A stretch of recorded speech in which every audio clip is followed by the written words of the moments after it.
Well, hey guys, how's it going? Well, today is a basic walkthrough, a little bit of playing and review of the Casio CTK-533 100 Song Bank keyboard. So there's 100 different songs in here that you can monkey around with and play with. 100 different tones, 100 different rhythms. It's a pretty cool little machine. Even has a chord book built in, helps you learn chords, transposing, accompaniment volume that you can adjust. These buttons over here, you've got tone, which is your pianos and stuff. Rhythm, of course, for your drum beats. Go through them. And of course you can change your tempo over here, up or down. It's got a little metronome thingy up there too. Now the default, every time you turn the power on, everything resets to where it last was, as far as when it first turned on. So it defaults, it doesn't save memory. So if it's on piano right now, okay, you switch to, I guess this is, I don't know, STR/piano, whatever that is.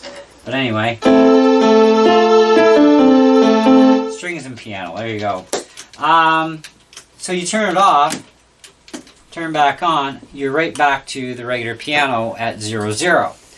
Alright, now you can use the plus and minus buttons to just scroll through your menu choices, or you can type in the number according to what you need. You also have these buttons you'll be able to access for major chords, minors, majors, I guess that's major 7th or minor 7th, diminished, augmented 7th chords, add 9s, -5, sustain, sus4s, there's a clear button as well, etc., etc., okay? It does have a lot of stuff. The volume always defaults at 7, it goes to 9, okay? So here's 9.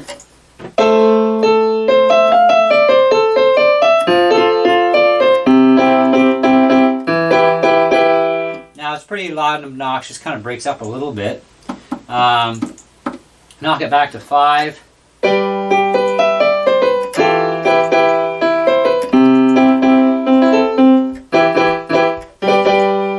Alright, so you can turn it down. Left and right-handed stuff. This is for like chording and melody selections. I'm a lefty by nature for guitar. I do play right-handed guitar. Not anywhere near as well as I can lefty, but I can play a boatload of songs now on right-handed guitar. So I'm kind of more or less becoming ambidextrous, even though I'm actually not ambidextrous. But it's a choice I've learned to force myself to learn to play right-handed, not because of more choices of guitars out there, but because once in a while, because of the job I do mostly, I can tend to hurt this hand sometimes, my right hand, which is actually my chording hand, playing left-handed. And whenever I do hurt a finger, cut it or whatever, it's very difficult, if not impossible, for me to play lefty for a few days. So I can at least play the righty. Anyways, so onward. Many different tones in this. Some of them are actually really good. Like this is electric piano 3.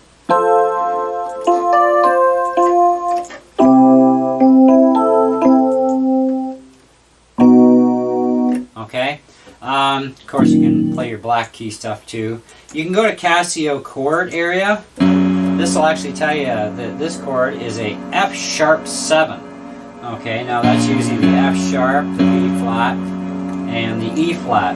And what's nice too is it gives it to you along the top row here, but also I've got the keys with these are like peel and sticks. They're not sticky like adhesive, but they stick onto the keys and you can pull them on and off all you want, type of thing.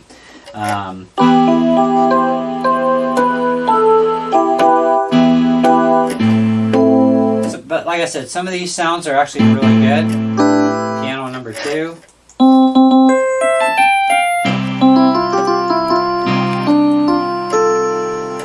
Okay, piano 1 electric. So some of the sounds are pretty good, but there are a lot of them that actually do suck. They're not the greatest. But that's the Casio world. I've even played on a Casio electric piano, which was so amazingly hard to navigate, to figure out even how to get things going with it. It's such a confusing mumbo jumbo. You got to be a rocket scientist to run the thing, and it really doesn't have that much in it. You know, like it's not even a tenth of what's in this thing, and yet it was such a hard machine to play around with, and the quality reproduction of the sounds in that thing were horrifying, like bad. You know, in comparison to, say, a Yamaha or some other brand of piano that still cost you thousands of dollars, which this thing cost like a couple of grand, and it was crap. It was absolute garbage. I think Casio products are really good if you were to gear them toward beginner players that have no clue how to play, they're just learning, and they're good starting points. However, it is getting to the point nowadays that when you start talking price versus features versus quality of reproduction of the digitized sounds, you're starting to get actually higher end quality brands with way better sounds than Casio does for the same money and sometimes less. It's kind of a variable thing. Now, I bought this for $5.99 Canadian at Value Village. Okay, it's a place where people donate stuff and ditch off what they don't want anymore, and then they resell it, and you know, some other person buys it like me. This thing for a $6 gamble, it did not come with a power supply or sustain pedal. I do have my own sustain pedal, and I did have a power supply for this that works perfect with it, which is fine. It needed a bit of a cleanup, so my wife cleaned it up, but not before we plugged it in first, and we made sure that there were no problems. And everything works absolutely proper in this thing, not one problem. So after giving it, you know, clean off the dust bunnies and stuff, it's pretty much like a brand spanking new keyboard that probably didn't have very much use at all. Whoever owned it probably, you know, bought it, tried to learn, and basically said, you know, or they moved on to something better. One of the two things usually happens, right? So either way, I got to take advantage of it and get it for $5.99 because the original person that bought this in Canada paid probably about $250 roughly, because these sell for $125 US. So that's $250 Canadian roughly, give or take, by the time you get it across, fees, and you pay the retail markup here. I mean, you could easily turn something like this around and sell it for $100 all day long. You know, easy money. You know, if you wanted to do that sort of thing, you could. I'm going to keep it for a while. I'm going to play with some of the rhythms in it. Maybe check out a couple of the other sounds and see if there's anything in there usable that I like. And then I'll continue on. So I'll have a few videos with this keyboard involved. Now the quality of the sound will be much better when I do those videos than what this thing's producing right now, because I am going to be hooking this through my PA system or studio system in my room, and that will actually help reproduce the quality of the sound of this thing much better. So it does have MIDI in and outs. It has a headphone / line out jack, so as soon as you plug it in into that jack, you cut off your internal speakers. So great for headphones, private listening. If you're going to go into studio gear like I'm going to, or even into a PA system to play this on stage, why you'd want to, I don't know, but hey, some people don't mind whatever they're doing with it. You can do it, but you would have to have a stage monitor beside you in order to hear the sound, because your internals will be cut off at that point when you use that jack. So anyways, that's basically what I've got for you. So what do we do with this thing for a rating? Well, for a beginner machine, if you can't find anything in your area that's the same kind of money, or a couple of dollars extra that's way better, then I would say get the thing, give her a go, learn it, and then move on when you can afford something bigger. You know, because you'll always have some money that you can get back out of this thing to go towards purchase of a new one that's better. But these are definitely a beginner, serious beginner grade type of machine. They do get you going. It is full-size keys. It is not, they are not touch response keys, okay? So don't be expecting touch response out of this thing. It doesn't do it. Okay, so it's like one volume level, and it doesn't matter how light or how hard you hit the keys, that's the way it is. So you get what you get.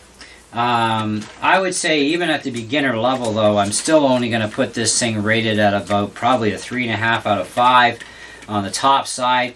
A, it's not perfect. B, the sound quality reproduction for something that's of this value of dollar brand new, whether it's in the States or Canada, you are definitely not fully getting your money's worth in my opinion. So it's kind of a, if you really have to buy it, then buy it. If you don't, try and move on to something a lot better, even as a beginner grade machine. It does have some good rhythms in it, and the sound of the rhythms are pretty decent. You can play along with them. But you don't buy this thing for a drum machine. You want an actual proper drum machine, buy a Beat Buddy. I've got one, and I love it. But it's a good learning tool nonetheless, especially for kids, because kids are the ones that are most apt not to proceed further, you know, a lot of times. So very small loss in comparison to buying something more expensive. But some adults can be the same way too. So you got to be really sure about, you know, do I really want to be serious? Because instruments are discipline. Doesn't matter what instrument you're playing. It is discipline. It is every day. It is for X amount of time every single day in order to get better. Otherwise, you're not going to go anywhere. You know, so you have to be ready to dedicate either way, no matter what instrument you choose to learn to play. But, and you'll find out for sure if you can actually play piano too, you know, or whatever instrument you've chosen. Because not just because you like an instrument has no bearing on whether or not you'll be able to play it, no matter how much drive you have. Some people actually just can't play certain instruments or even any at all, which is the way it goes though, right? That's life. But for the $6 gamble, I think it was definitely worth it, and considering I already had a power supply here and a sustain pedal, it's good. You can run batteries on this thing too. It uses like D-cell batteries, you know, so the big batteries. I don't know why they still make those things. I mean, AAs are just as good. But anyhow, it's the way they do things, right? So great for portability, you know, on the go type of thing. Run it on batteries. It'll run for hours and hours on batteries, no problem. Doesn't chew up much power, so that's good. If you want to know everything about this thing you could possibly want to or need to know, instead of asking questions in the comments about it, just go and download the manual for free. Just Google Casio CTK-533 manual, and you can download the manual for free and read up everything you need to know about this keyboard and what its possibilities can do. I don't know what other videos are on YouTube. I haven't even checked yet myself, because I just picked this up the other day and I thought, well, hey, you know, like, let's play around with it, check it out, see what I think, and we'll do a review on it. And that's where I'm at with it.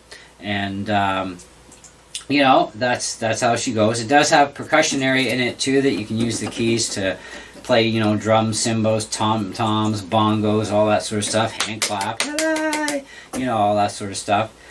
So you can have somewhat quite a bit of fun with this thing to a certain point. But I think on the realistic side, there's a couple of voices in here, especially piano voices, that are not bad. The strings are okay. The choir ones absolutely suck.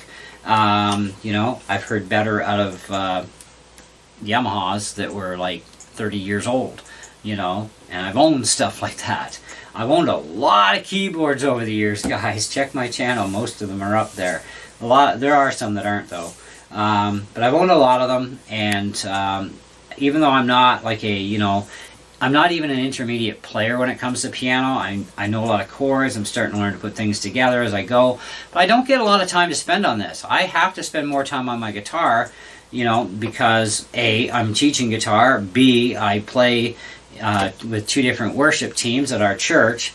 So I got to keep up on my skills on guitar more. And I don't even get a lot of time for that anymore. It's kind of more like it becomes, sometimes it becomes a rush because I'm working a lot, and because of work it takes away time. But at least I've been playing long enough in my life that I don't have to have the same amount of practice time in every day as other people do. So, you know, it's not like I'm going to go rusty all of a sudden, you know, but I do keep up, you know, so that's the main thing. So I don't get a lot of time to dedicate to piano.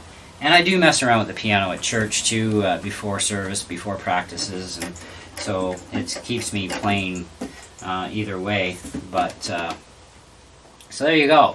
So if you want one of these things, you want this model, similar model, buy one, your choice. I'm not going to say absolutely don't go out and get it. It does have a purpose. Just, I would never pay retail for this because it's not worth the retail price whatsoever. There are better machines out there for the same kind of money, also being brand new. All right. I think, but I do think that if you are going to buy it, then it's for a beginner only, you know.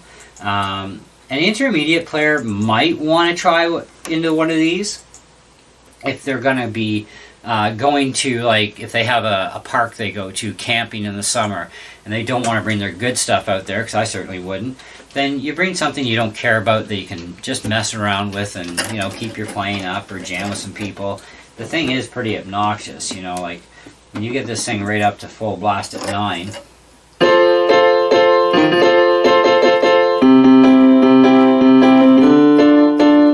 And you could plug this thing into a bass guitar amp and, you know, get the sound going that way.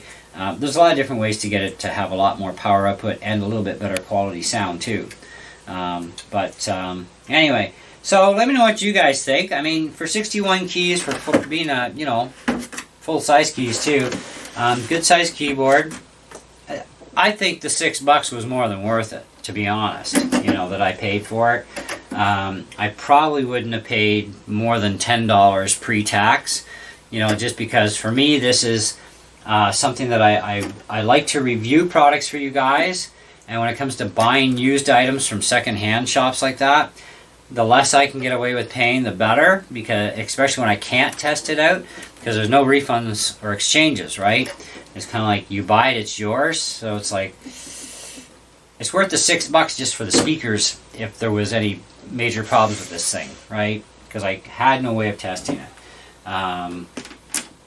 But that's how she goes. Thanks for watching. Hope you enjoyed the video, and we'll catch you on the next one. See ya.